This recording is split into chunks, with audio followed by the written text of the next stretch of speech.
আমেরিকার সাথে সরাসরি সংঘাতের জন্য প্রস্তুত হচ্ছে ভেনিজুয়েলা। হাজার হাজার নতুন সেনা ভর্তি করে কি তবে জমিতেই যুদ্ধের প্রস্তুতি নিচ্ছে? এই লড়াইয়ে কে কার উপরে ভারী পড়বে? এদিকে সিরিয়ার দখল করা জমি নিয়ে নেতানিয়াহুর বড় ঘোষণা। গোলান মালভূমিতে কি আবার আগুন জ্বলবে? আবার কি শুরু হবে ব্যাপক অশান্তি? মসজিদের মিম্বরে দাঁড়িয়ে আহমেদ আল শারার বড় ঘোষণা। সিরিয়ার উমায়াত মসজিদে কাবা শরীফের কিসুয়া তুলে দিয়ে জোলানি কোন ইঙ্গিত দিলেন? গাজা নিয়ে নিউ ইয়র্কে কাতারের টপ সিক্রেট বৈঠক। আমেরিকার উপস্থিতিতে ইসরায়েলের সাথে এক টেবিলে কাতার। গাজার শান্তি চুক্তি কি ভেঙে যাচ্ছে নাকি বাঁচানোর চেষ্টা চলছে? দর্শক, এই ছিল কয়েকটি হেডলাইন, অনেকগুলো প্রশ্ন সহ। তবে উত্তরগুলো পাবেন খবরে বিস্তারিতভাবে। আপনারা দেখছেন এটাই রিয়ালিটি, আর আমি অনুপ বিশ্বাস। দর্শক, প্রথম বড় খবর, ভেনিজুয়েলা এখন আমেরিকার সঙ্গে সরাসরি সংঘাতের জন্য প্রস্তুত বলে মনে হচ্ছে।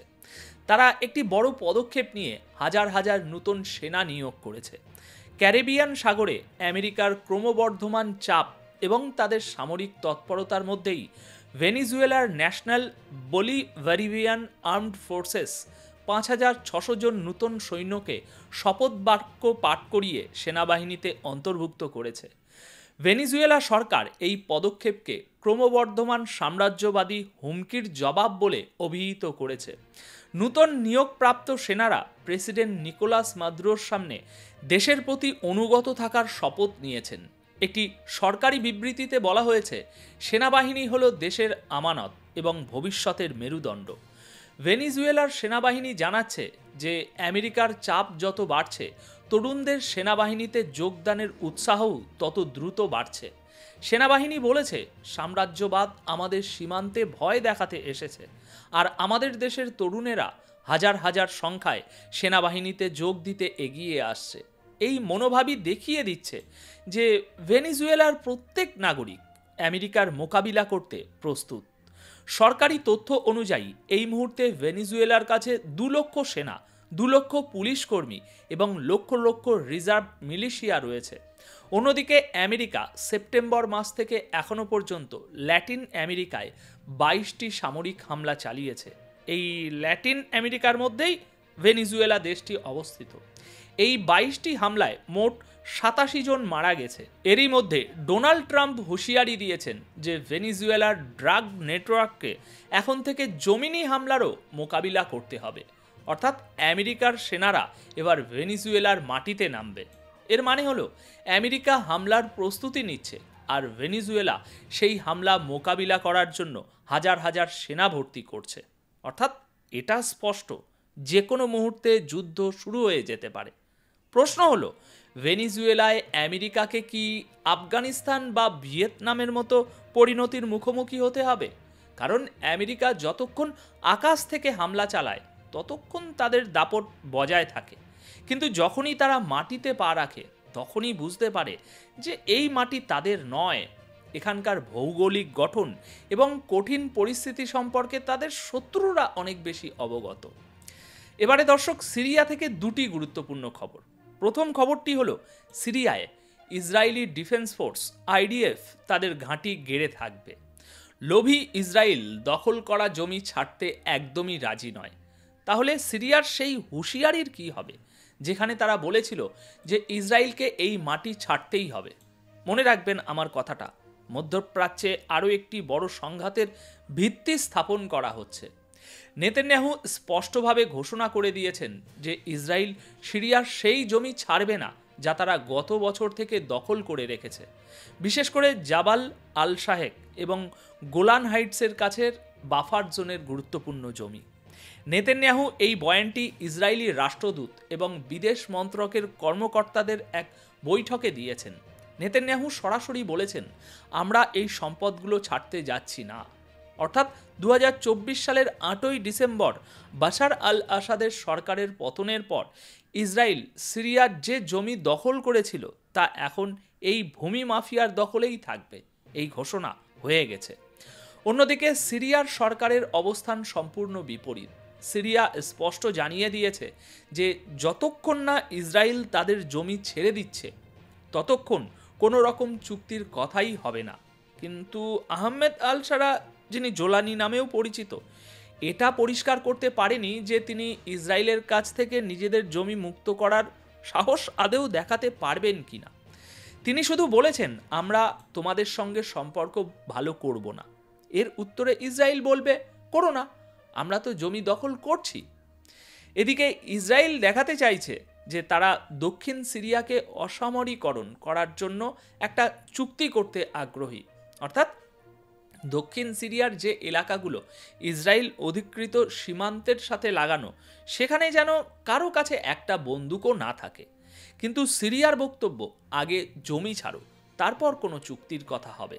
অর্থাৎ একদিকে দখলদারি, অন্যদিকে জেদ। যুদ্ধে বিধ্বস্ত এই অঞ্চলটি এখন একটি নতুন স্ফুলিঙ্গের সামনে দাঁড়িয়ে, আর এই স্ফুলিঙ্গ যদি একবার জ্বলে ওঠে তবে যুদ্ধ নিশ্চিত। দর্শক, সিরিয়া থেকে দ্বিতীয় খবর। সিরিয়ার নতুন প্রেসিডেন্ট মসজিদের মিম্বরে দাঁড়িয়ে হাতে কাবা শরীফের কাপড় নিয়ে এক বড় ঘোষণা করেছেন। এই ঘোষণাটি অত্যন্ত গুরুত্বপূর্ণ, কারণ বাশার আল আসাদের সরকার পতনের 1 বছর পূর্ণ হয়েছে। দর্শক, আসাদ সরকারের পতনের 1 বছর পূর্ণ হওয়ায় দামাস্কের নতুন সরকার ঘোষণা করেছে যে নতুন সিরিয়া জেগে উঠছে, আড়ামোড়া ভাঙছে, সে আবার উঠে দাঁড়াচ্ছে। আজ দামাস্কের বাতাস আরও একবার এক বড় ঘোষণার সাক্ষী হলো। খবরটা মন দিয়ে শুনুন। আহমেদ আল শারা দামাস্কের ঐতিহাসিক মসজিদে ফজরের নামাজের পর সেনার পোশাকে মিম্বরে দাঁড়িয়ে স্পষ্টভাবে বলেছেন, এখন আমাদের কেউ আটকাতে পারবে না। সিরিয়া আবার উঠে দাঁড়াবে এবং এতটাই শক্তিশালী হবে যতটা তার অতীত এবং বর্তমানের অধিকার। আসাদ সরকারের পতনের পর প্রথম বার্ষিকীতে আল শারা খোলা বার্তা দিয়েছেন যে দেশ এখন এক নতুন যুগে প্রবেশ করেছে, আর এই যুগ হলো নির্মাণ, ন্যায় বিচার এবং দুর্বলদের সাহায্য করার যুগ। আল শারা বলেন, শাম অর্থাৎ সিরিয়ার উত্তর থেকে দক্ষিণ, পূর্ব থেকে পশ্চিম, আমরা সিরিয়াকে আবার গড়ে তুলব এবং কোনো বাধাই আমাদের থামাতে পারবে না। সিরিয়ার সানা নিউজ এজেন্সি অনুযায়ী আল শারা সৌদি ক্রাউন প্রিন্স মোহাম্মদ বিন সালমানের পাঠানো কাবা শরীফের কাপড়ের একটি বড় অংশ মসজিদের ভিতরে স্থাপন করেছেন। এই প্রতীকী বার্তার মাধ্যমে সিরিয়ার নতুন সরকার আরব বিশ্বের সঙ্গে নিজেদের নতুন সম্পর্ক স্থাপন করতে চাইছে। এবারে আমেরিকা থেকে একটি খবর।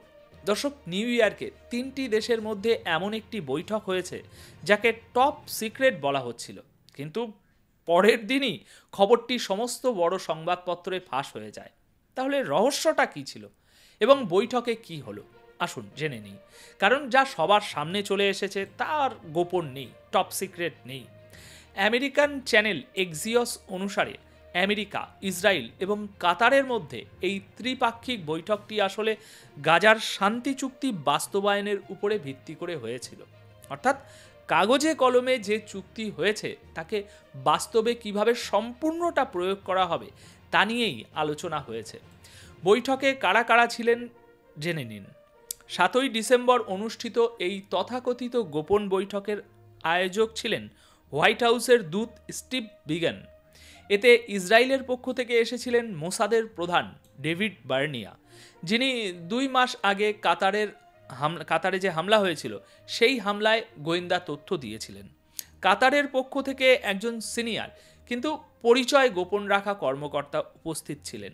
অর্থাৎ কাতার অত্যন্ত গোপনীয়তার সাথে এই বৈঠকে অংশ নিয়েছিল। হোয়াইট হাউস এই বৈঠক নিয়ে এখনও আনুষ্ঠানিকভাবে কিছুই জানায়নি, মানে খবর ফাঁস হলেও তাতে এখনও শিলমোহর পড়েনি। এর থেকে এটাই স্পষ্ট যে যে উদ্দেশ্যে এই বৈঠক ডাকা হয়েছিল তা সফল হয়নি, না হলে এতক্ষণে সাফল্যের ঘোষণা হয়ে যেত। মনে করে দেখুন, গতকাল থেকেই ইসরায়েলের বিরুদ্ধে কাতারের সুর বেশ কঠোর হয়েছে। এখন প্রশ্ন হলো, এই বৈঠকটি এত বড় ইস্যু কেন হচ্ছে? আসলে এই আমেরিকা এবং কাতারই মিশরের সাথে মিলে গাজায় যুদ্ধবিরতির চুক্তি করিয়েছিল। এখন আপনারা জানতে চাইবেন বৈঠকের আসল এজেন্ডা কী ছিল। এজেন্ডা ছিল গাজায় যুদ্ধবিরতির চুক্তিটা কতটা টেকসই, কে কোন শর্ত ভাঙছে এবং ভবিষ্যতে বাস্তব ক্ষেত্রে এই চুক্তিকে কিভাবে বাঁচানো যায়। কারণ ইসরায়েল এবং হামাস উভয়ই একে অপরের বিরুদ্ধে চুক্তি লঙ্ঘনের অভিযোগ আনছে। দর্শক, এই বৈঠক সম্পর্কে আপনারা অন্য সূত্র থেকে যাই তথ্য পেয়ে থাকুন না কেন, তাকে হয় অসম্পূর্ণ অথবা ভুয়া বলে মনে করবেন, কারণ আমি সেই এজেন্সির খবরই আপনাদের শোনালাম যারা প্রথম এই খবরটি ফাঁস করেছিল। অনেক অনেক ধন্যবাদ। ভালো থাকবেন, সুস্থ থাকবেন।